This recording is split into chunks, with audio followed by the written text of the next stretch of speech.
Shall we pray? Almighty and everlasting God, we humbly come now into thy presence,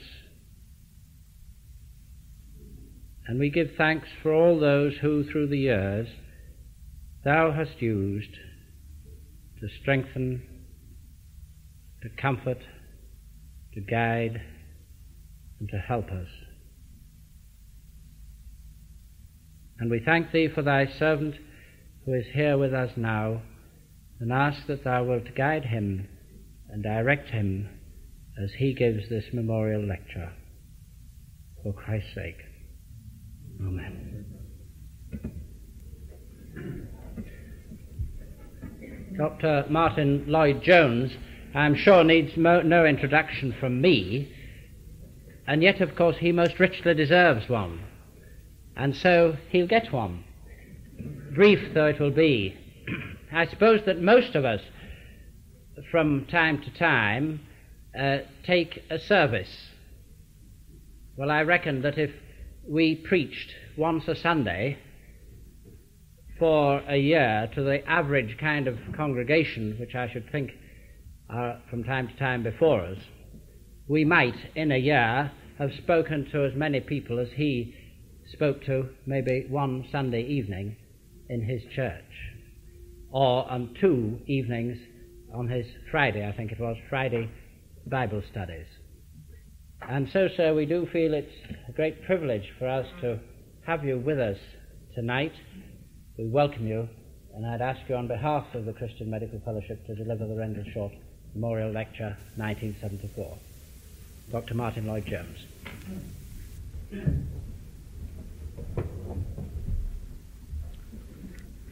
Thank you, sir, for those kind words. I feel it's a very great privilege, indeed a great honor, to be asked to give this lecture, and that for a number of reasons. I had the pleasure of knowing Professor Rendell Short, and indeed knowing him quite well. That's one of the advantages of getting older, that you remember men who are but names to many of the modern generation. And he was, on all counts, a most interesting person. But the thing for which we honor him most of all, and his memory, is, I think most people would agree, the fact that he was the man who laid hands on Douglas Johnson, and thereby really, in a sense, brought the IVF, as most of us have known it, into being. I use the term, the biblical term, laying hands on, for that is what he more or less did. Those of you who are historians or theologians would understand it if I said that he was to Douglas Johnson what William Farel was to John Calvin.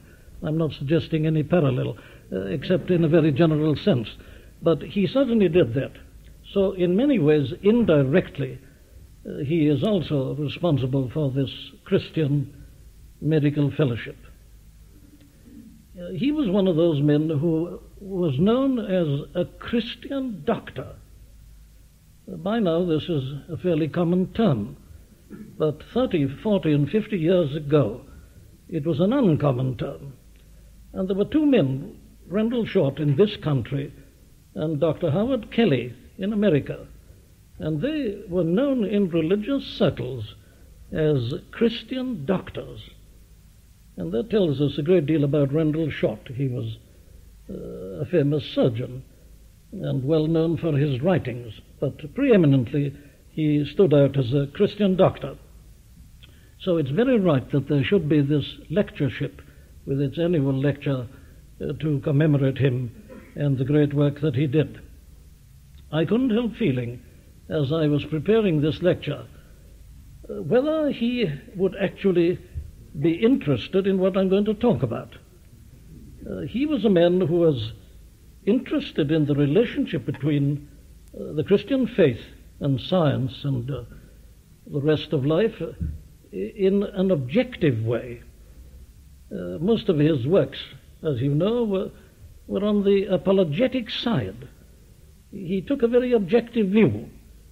That, I believe, was not only due to the fact that he was a surgeon, but still more, I think, to the religious denomination, or absence of denomination, to which he happened to belong. And they're characterized, I think, by this objectivity, rather than by the subjective element, which is more characteristic of the various branches of Methodism and such religious denominations. So I don't know that he'd be very interested in what I'm going to attempt to do tonight.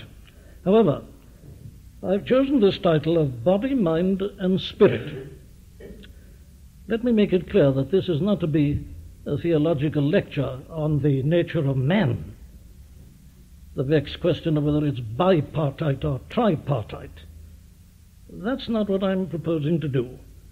But I'm rather going to consider with you some of the perplexing problems, extremely difficult problems, that confront both medical men and ministers of religion. And they're problems that arise because we are, after all, body, mind, and spirit, and the complex interrelationship between these different parts and aspects of our being. In other words, I'm going to consider with you the case of patients who come either to the doctor or to the minister because they're in need of help. They're in trouble. They're unhappy. And they're unhappy for quite a variety of possible reasons. They may be depressed. They may be anxious. They may be worried about something. They may feel that they can't cope. They may be obsessed by certain fears. They may be troubled about the question of forgiveness. They may be troubled by a lack of assurance. Sometimes they come because they're unable to do their work, and in extreme cases, they come because of suicidal tendencies. The spectrum of possible symptoms, particular symptoms, is a very wide one indeed. Now, that's the kind of case that I want to consider with you. And of course, we are seeing an increasing number of such cases at the present time. And that, I believe, is due to a number of factors. It's partly due to the character of modern life, the pace of life, the hectic character of life, the lack of help in the home, in the case of the married woman and the mother, and all the so-called rat race and the problems and the stresses and the strains of life and living. And my particular reason for calling attention to it is that I personally have certainly had to spend a great deal of my time in handling and trying to help such cases. And I've been so often asked to talk about this, because it is indeed, I think, the case that there is no textbook that I'm aware of at any rate that really does deal with this. It's the realm or the field in which the physical and the psychological and the spiritual and the psychic tend to meet. Very well, let me make it clear that I'm going to confine my attention solely to Christians who are in trouble in this respect. It would be impossible to deal with it if we took in non-Christians as well. Well, now, let me start by making a number of general remarks. And the first is that I believe we need to pay much more attention to this whole group of cases than we have tended to do. And it needs more consideration. There are some books that are available. The books of Tournier had a wide circulation, a big book, enormous book by Frank Lake, and so on. But still, I feel that there is nothing that is really satisfactory in this realm. And I've been stimulated to attempt to deal with it, not only because of my own personal experience, as I say, in handling such cases, but still more, perhaps, because of the constant requests I have had over the years, and am still having, from ministers of religion and some doctors for help in this respect. Now, medical men, I think, are going to become increasingly important in this realm as the years pass, and that is very largely because of the regrettable decline of the church and of the Christian faith in general. people are driven to seek help from the doctors. Not so many ministers are available, and so on. And yet there's a very curious element in this which disturbs me considerably. And that is that though in medicine there is a great deal of talk at the present time about psychosomatic and the personal element and the whole person, a great deal of lip service is paid to that. But at the same time, my observation is that the practice of medicine is becoming increasingly impersonal. I'm hearing this from the patients in particular, the increasing difficulty of getting a house visit, the reluctance of doctors to visit patients in their homes. Now, there are many causes of this. We needn't go into that. I would attribute this very largely to two factors. The first is the antibiotics, and the second is the National Health Service. You see, in the old days before the antibiotics, when a man was taken suddenly ill and discovered he was running a high temperature and so on, well, the doctor had to visit him and examine him, and he may be with congestion of his lungs or starting pneumonia or something, and, well, it was a very terrible condition and a very serious one. And the doctor had to pay a daily visit, perhaps twice a day, and so on. And thus he was in and out of the home constantly and got to know not only the patient but the relatives. And there was this intimate contact. But what happens now, I'm given to understand, and indeed I can confirm it from personal experience, is that if a man suddenly starts running a temperature, he telephones the doctor and he's told to send somebody around to get the tablets. And so he's treated by tablet and may not even see the doctor at all. I'm exaggerating it in order to call attention to it. But the result of this is that the contact between the doctor and the patient is not what it used to be. And yet I'm suggesting, it is my whole thesis, that never was there a greater need of this intimate personal contact and knowledge than there is at the present time, owing to these new circumstances, the stress and the strain of life to which I've already referred. Now, again, under this general heading of general remarks, I would comment on just a few faulty tendencies that I seem to have observed in this field over the years. I'll start with the medical men, and especially perhaps the surgeons. They tend to dismiss these people entirely as neurotics. It's the surgical attitude towards them. They feel that all these people need is a little breezy talk, or what they may call a pep talk. They give a general reassurance, slap the patient on the back, and tell them to go and take some exercise. This sort of muscular Christianity, as it was once called. Well, that is, I'm going to show you that this is a totally inadequate approach.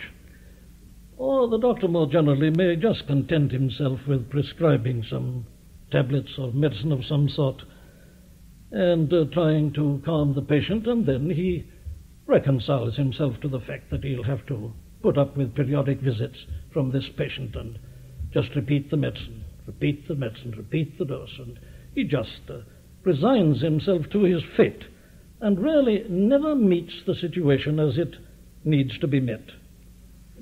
I'm going to try to show that these conditions, while from a strictly medical standpoint they may not appear to be very serious, are in daily life and living very serious indeed, and mean a great deal to the unfortunate sufferers.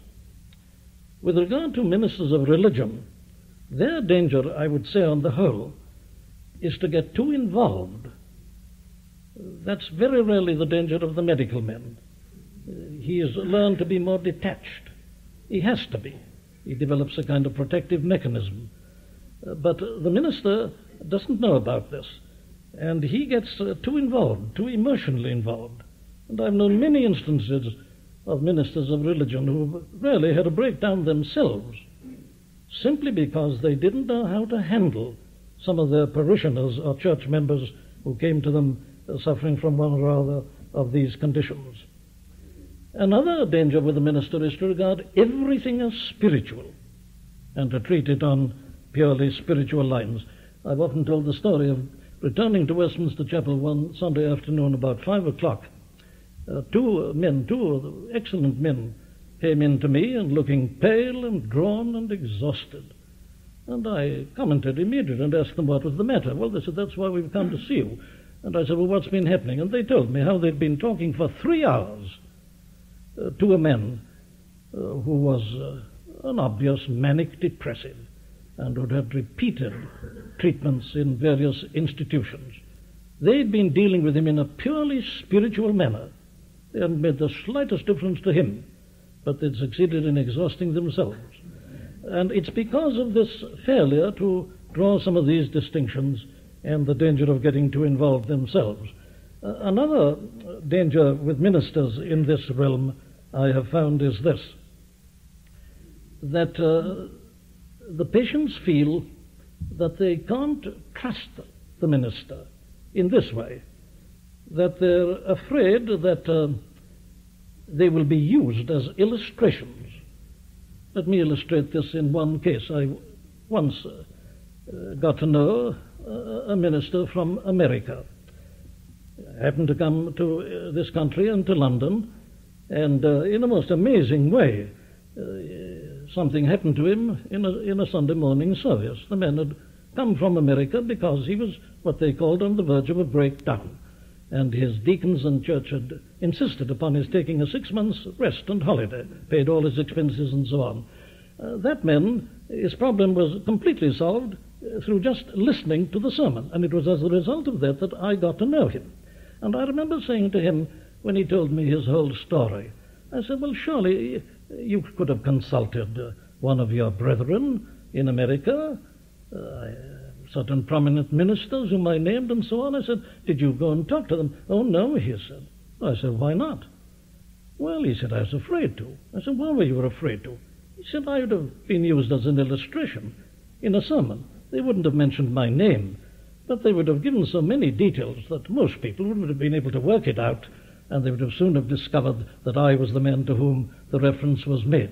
This love of illustrations and stories, you see, made the poor man afraid to go to people who really were in a position to help him. However, those are general dangers. But there's one other aspect of this matter to which I must make reference, which amazed me some 35 to 40 years ago. Evangelical Christians had been much opposed to psychology until that time. There was a notorious, or famous perhaps I ought to say, minister of religion who was well known as a psychologist and who wrote books on these matters. And he was on the whole frowned upon by evangelicals, and they didn't quite approve of this.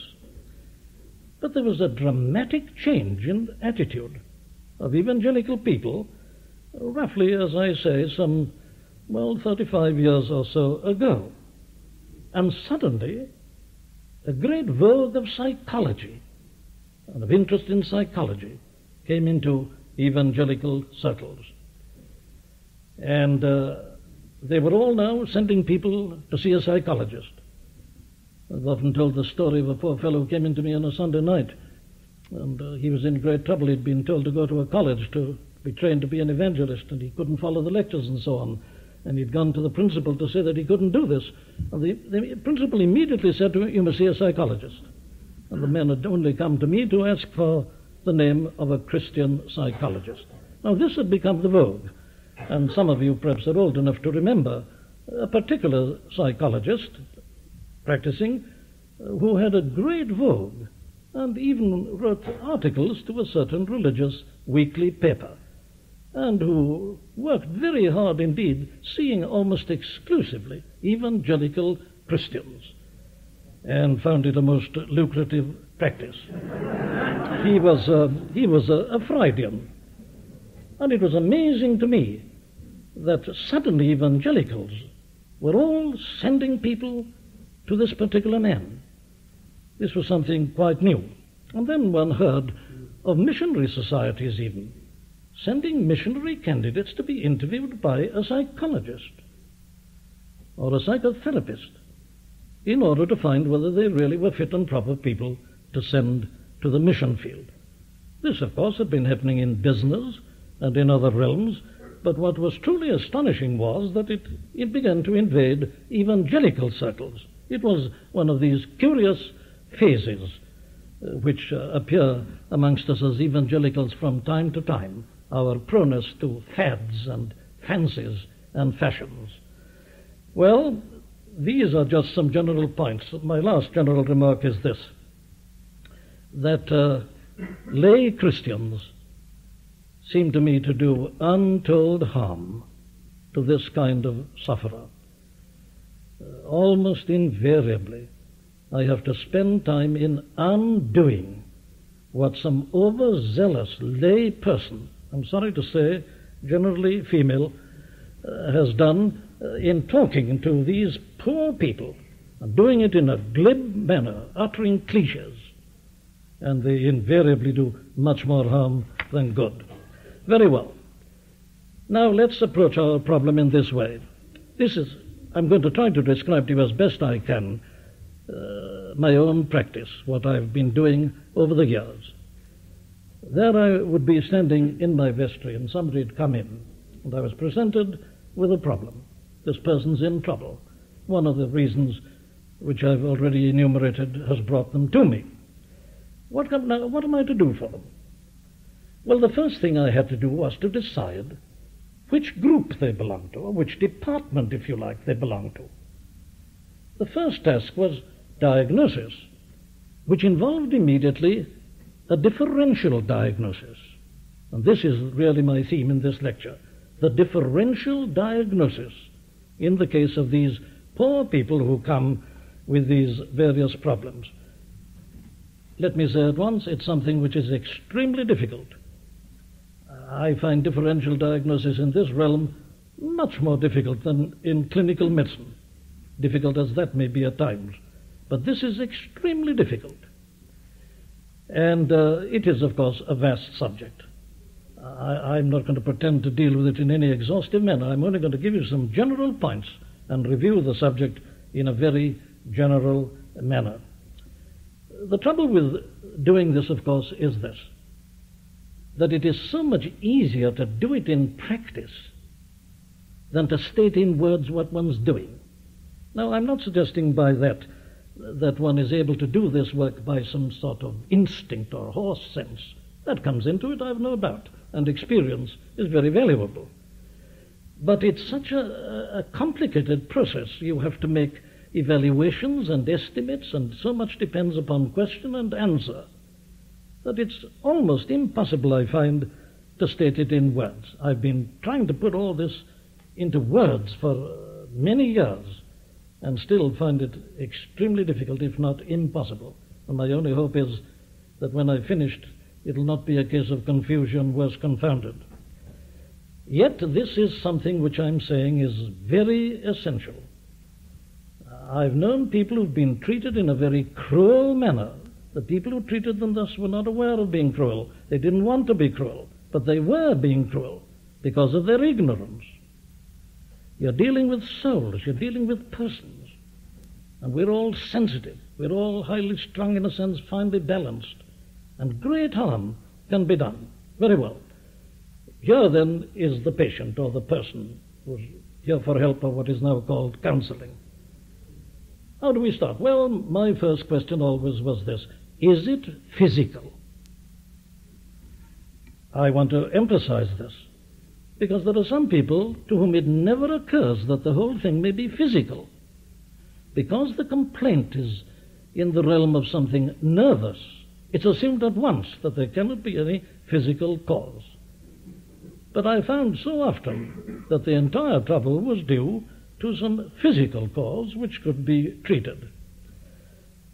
I've, I think, reported a case of a lady I was once asked to see, preaching in a certain town, afternoon and evening. I was asked if I'd see this lady between the two services. And she'd been depressed and so on, a schoolmistress.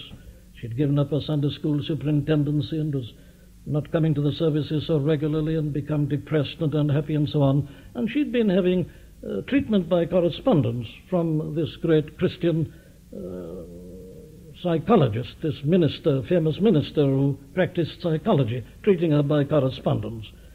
And, of course, I just took one look at the woman, and she was a glaring case of pernicious anemia. I don't know that you see them now. You treat them much earlier. But we used to be able to spot pernicious anemia by looking at them, the lemon-yellow tint and so on. So characteristic. She was an obvious case, and the treatment of the anemia put the woman right. Well, then, we therefore have got to start with this. I remember another instance, and I'm giving you these examples to make my meaning plain and clear. I remember once being asked to see an old man who was in bed, and the trouble was that he was swearing like a trooper. That was the expression. Now, this man was a deacon in a chapel, and a highly respected deacon. But here he was, swearing. And what puzzled everybody was where he'd heard the vocabulary. However, the problem to his poor wife and the relatives and his minister and his doctor, with whom I saw the man, was the fact that this good old saint was behaving in this manner. And it was an acute spiritual problem to them. Well, it was perfectly clear that this man had arteriosclerosis, and probably, especially, the arteries at the base of his brain. And I was able to explain to them that this had a physical cause, that this wasn't a spiritual problem at all, a purely physical problem. And thereby I was able to give them great comfort. And now recently it's been very interesting. You've read about the case of King George III and this porphyrinuria and so on. He used to have periodic bouts of madness, as it was called. But now the view taken by so many is that this can be explained quite simply in this physical manner. But before this, one was aware of the case of the great Charles Haddon Spurgeon. Spurgeon used to get fits of depression, and in these fits of depression he would feel sometimes that he was not called to preach. Sometimes he'd even feel that he wasn't fit to preach. Now, what was the matter with Spurgeon? Well, the trouble with Spurgeon was that he suffered from gout. And if you suffer from gout, if you have the gouty diathesis and have it in an articular form as he had, well, you will be depressed. It's a part of the condition. So, you see, you have to start with this possibility. Now, I've got a particularly interesting case to quote to you at this point. It's a case that has recently come to light. It's the case of Charles Darwin. And I'm going to quote to you now out of a statement made by Max Hamerton, who's an experimental psychologist in Cambridge, and he took part in a discussion in a BBC program on Freud, the status of an illusion. And this is what he says. During much of Darwin's long life, he suffered from a mysterious illness characterized by heart palpitations and feelings of lethargy and gloom. His doctors could discern no physical cause, and, as he himself suspected and rather resented, he was widely believed to be a hypochondriac. Darwin's hypochondria was a gift to the post-mortem analysts. He's referring here to Freud and company, and how they spread themselves over it. Darwin, they explained, hated his father. How do they know, you will ask? Well, they say so. And besides, he once wrote that his father was the kindest man he had ever known, and that proves it. And then he adds, doesn't it? So he hated his father and felt guilty about it. Also, they say, he felt that his theories had dethroned God, who was a sort of heavenly father, which made his life work, Darwin's life work, symbolically equivalent to killing or castrating his father, which he wanted to do anyway. In brackets, Oedipus and all that, and felt guilty about it. So, having a powerful conscience, superego is the word in their jargon, he proceeded to punish himself with psychosomatic illness and misery. I have to spoil this lovely fantasy, says Hamilton, by pointing out that none of it is called for, because it now appears that Darwin had contracted Chagas's disease during his stay in Argentina, and the symptoms of Chagas's disease, which is a kind of parasitic infection, are palpitations, lethargy, and gloom. I've taken the trouble to turn up Chagas's disease, which I've never heard of before, and I find that the symptoms as described in the recent textbooks of medicine do bear this characteristic. Well, now, there you see is another striking case. A man labeled as being neurotic or suffering from a psychosomatic illness and so on, whereas the whole explanation is a physical one and a natural one. And I remember very well, back in 1956 in America, I stumbled across a book which had a most arresting title. The title was Body, Mind, and Sugar. And it was actually a book by a medical man and a biochemist on hyperinsulinemia. And it seemed to me that they established the case beyond any doubt, based on blood sugars, which they took. They gave their patients their dose of glucose, and then they took the blood sugars every hour. And the whole thesis of the book was, if you took the blood sugar at the 6th hour after the meal, you would find that it would be very interesting and would give you indications of hyperinsulinemia, the exact opposite of diabetes. And the number of symptoms that condition can produce, mental, nervous symptoms and so on, is really quite astonishing. So it's very important that we should exclude a possible or a conceivable physical cause. Well, that was my first question. The second question I asked was this: if it isn't physical, is it spiritual? Now, I'm in a little bit of trouble about this order. Until comparatively recently, this was the order I adopted. I'm not sure that by now I wouldn't vary it a little. However, let me adhere to what has been my practice through the years. Is this a spiritual problem? What do I mean? Well, is it a problem that can be dealt with purely and solely in spiritual terms? Now, this again takes many forms. The commonest of these problems, I would say, are lack of assurance. That's a very common one. People are troubled about this, assurance. We were hearing so excellently about it last night. Then others come because of some particular sin. If only they could get rid of this sin, but this is getting them down. Or it may be the memory of a particular sin in the past. Another example is blasphemy or sin against the Holy Ghost. Or it may be serious backsliding or something like that. Now, these spiritual cases can come with presenting symptoms, if I may use such a term, which can be quite alarming. I'll give you one striking illustration and example of this. I remember, it must be getting on for 40 years ago, a little less perhaps, I was told one day that there was a man at the door in a state of great agitation with a younger man with him. And I went to the door, and there indeed was a man in a state of very great agitation, tall fellow, and hair all ruffled, and could scarcely contain himself. Well, I brought them into my study and began to talk, and I found that this man had just discharged himself from a nursing home where he'd been treated for 6 weeks for religious mania. And he really was desperate, virtually tearing his hair. And when he took hold of me in his desperation, I had a terrible feeling that he could crush me if he wanted to. He was such a powerful man, but he was beside himself. And the story was this. This man had been converted in the Welsh revival of 1904 and 5. And as the result of this, he'd become a very good man and a fine Christian and had done well in business. But after a number of years, he began to be a little bit slack. Began to smoke and drink and so on. In other words, he had become a thoroughgoing backslider. And he'd gone on like this for many years, doing very well indeed. He'd become a wealthy man. But as regards his Christianity, a backslider. Suddenly, and without any warning, and he never knew why, the reality of his position came home to him.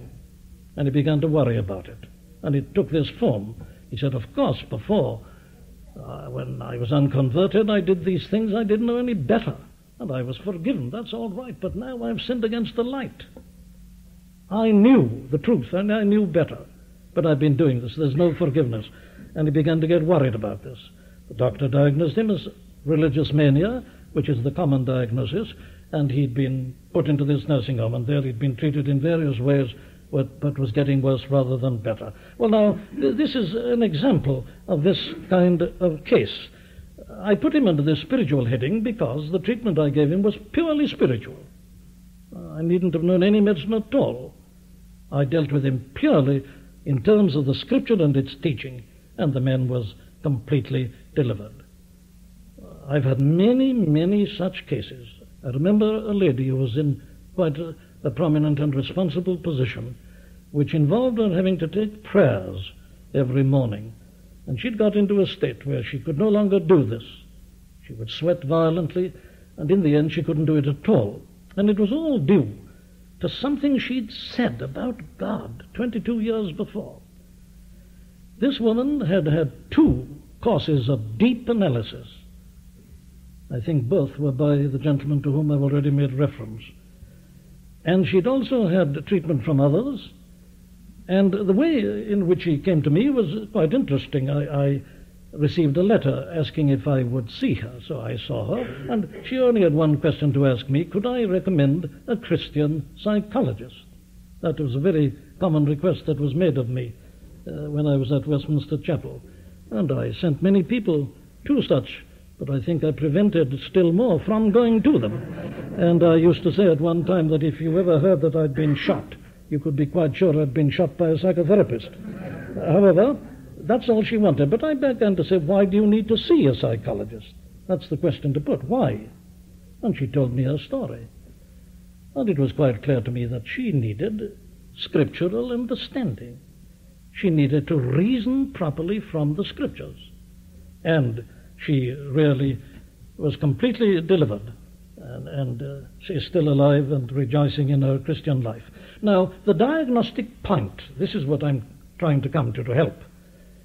I felt always that I had a diagnostic point with these people, and it is this. These people always show a readiness to listen and almost to jump at the verses one quotes to them which give them relief.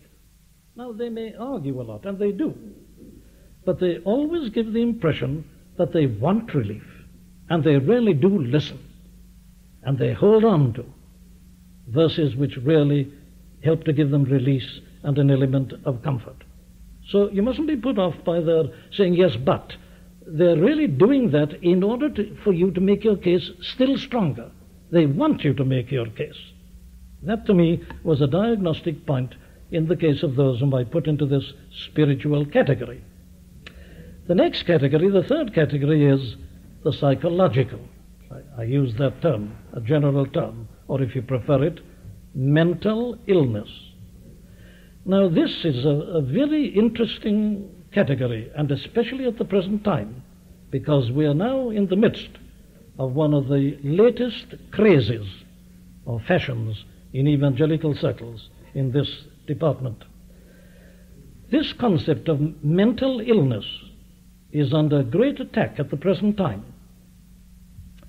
And this is mainly the result of the writings of a man called Thomas Szasz, S-Z-A-S-Z, in America.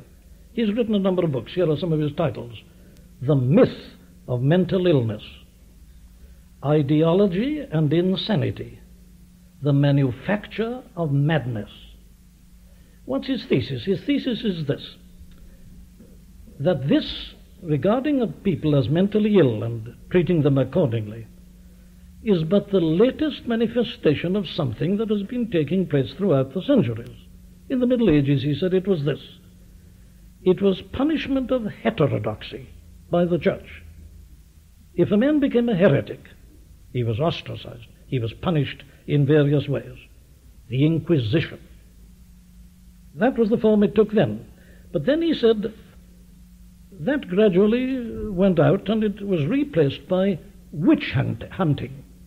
And, of course, there was a tremendous vogue of witch hunting in the Christian church, and it continued until the end of the 17th century in this country and in America.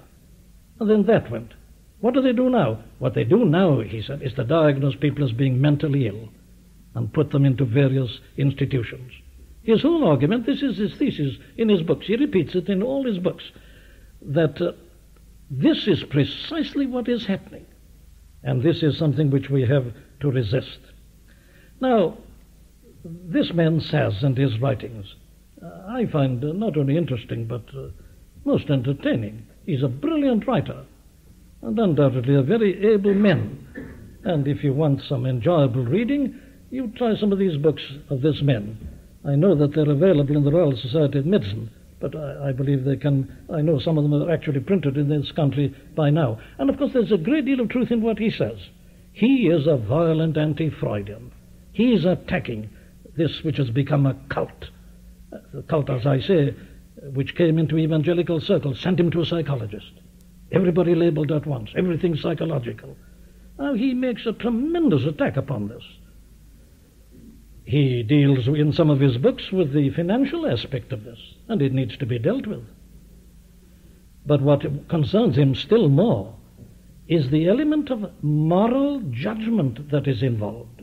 What he means is this, that sometimes a man can be labeled in a moral sense by his wife and family and the doctor, and the poor man is completely helpless. He is simply put into treatment in some shape or form. They assess him, they pass judgments upon him, and he points out that if this continues, that there will be a real danger to individual liberty. Now, you've read probably in the press, if not elsewhere, of how all this is happening in Russia at the present time. And there it's in a blatant form. But there is no doubt whatsoever but that in America it's entered a lot into industry and in men either not being given a post or being sacked from the post and so on. And in many other respects, people who are in any way difficult are immediately labeled. A judgment is passed and they're condemned in spite of their own wishes. And he points out how, and quite rightly, he's right in pointing out that these psychiatrists take it upon themselves to pass opinions upon anybody. I've quoted you the statement already how they make these post-mortem diagnoses of men who've lived in the past. The case of Darwin and others. Everybody can be explained, and they can tell you all about Hamlet and so on, these post-mortem diagnoses. But they do the same kind of thing with people who are still alive. And he quotes in one of his books how the character of a man who was setting up to be president of the United States was assessed in this way, and it was published in the papers. And there were people who were ready to believe it, believing, of course, that these men have a complete understanding of human nature and of the various aspects and characteristics of that nature. So he stresses this tremendous danger, and he exposes it all.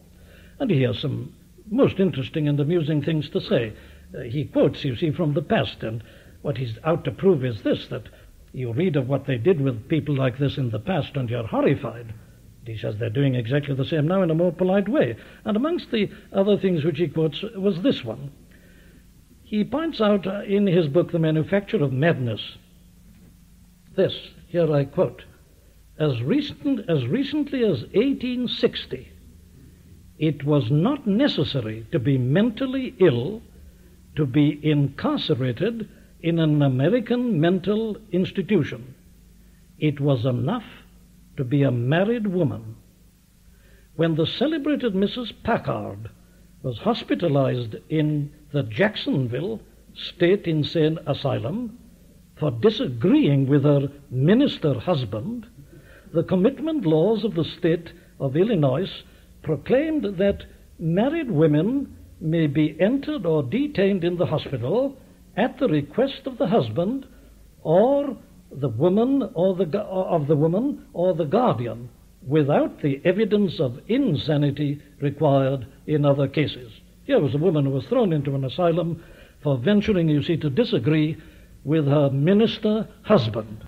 Now, I'd be interested to know your reaction to that kind of statement. I'm sure that most of you would bemoan the fact that human beings had ever been guilty of such conduct. But I think I know one or two present who are muttering to themselves, "Those were the days." However, this recording of the Rendell Short lecture given by Dr. Martin Lloyd-Jones will be found on the next CD in this series. We do hope that you've been helped by the preaching of Dr. Martin Lloyd-Jones. All of the sermons contained within the MLJ Trust audio library are now available for free download. You may share the sermons or broadcast them. However, because of international copyright, please be advised that we are asking first that these sermons never be offered for sale by a third party. And second, that these sermons will not be edited in any way for length or to use as audio clips. You can find our contact information on our website at mljtrust.org. That's mljtrust.org.